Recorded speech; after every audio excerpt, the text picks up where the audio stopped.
Los trastornos de personalidad se refiere a es una entidad en la cual uno habla de pacientes que tienen personalidades anormales que sufren y hacen sufrir. Los trastornos de personalidad no son entidades médicas ni tampoco deben considerarse perversidades humanas. Desde el punto de vista ecológico y desde una perspectiva evolutiva, los concebimos como estilos problemáticos de adaptación humana. Lo central de los trastornos de personalidad es su inflexibilidad. En general es una persistencia de patrones conductuales que sirvieron en algún momento de la vida y que se aprendieron y se tornaron desadaptativos. En general uno puede ver que estos patrones problemáticos se repiten en diferentes situaciones, en lo laboral, en lo familiar, en las relaciones de pareja. Los trastornos de personalidad, según el DSM, se definen como un patrón persistente que es inflexible y que se expresa en una amplia gama de situaciones personales y sociales, provoca un malestar clínicamente significativo o deterioro social, laboral o en otras áreas importantes, es estable y de larga duración y en general tiene un inicio en la adolescencia o al comienzo de la edad adulta y no es atribuible a una manifestación o consecuencia de otro trastorno mental y no se debe a factores fisiológicos directos de una sustancia. El DSM divide los trastornos de personalidad en diferentes clústeres.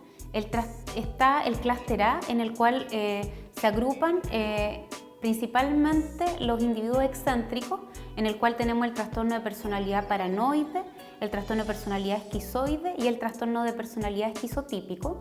En el clúster B está el grupo dramático, por así decirlo, en el cual está el trastorno de personalidad límite, el histriónico, el borderline y el narcisista. Y en el clúster C, en general, están los que tienen más síntomas ansiosos, en el cual encontramos el trastorno de personalidad evitativo, el trastorno de personalidad obsesivo y el trastorno de personalidad dependiente. Me voy a centrar principalmente en el trastorno de personalidad límite, principalmente porque es una causa común de consulta y que muchas veces es confundido o también se presenta la comorbilidad con otros trastornos psiquiátricos, principalmente con depresión, con trastornos ansiosos.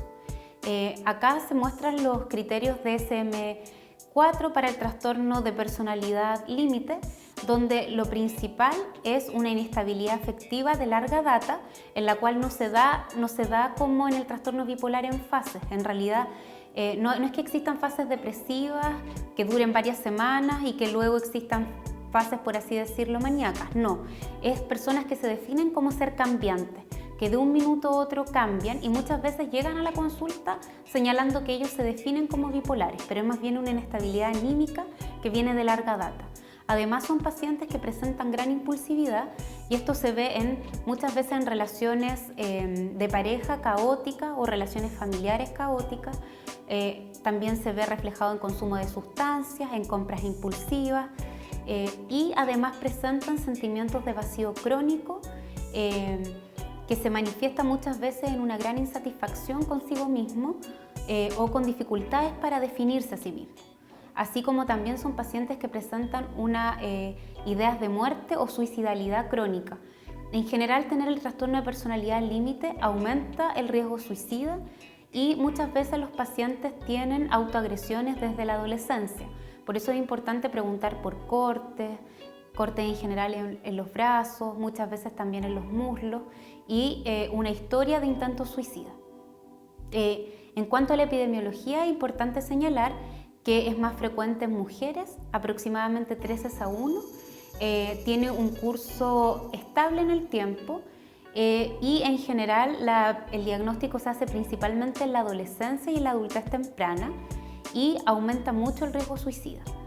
En general estas pacientes tienen una historia importante de abuso sexual durante la infancia o la adolescencia y historia de negligencia parental.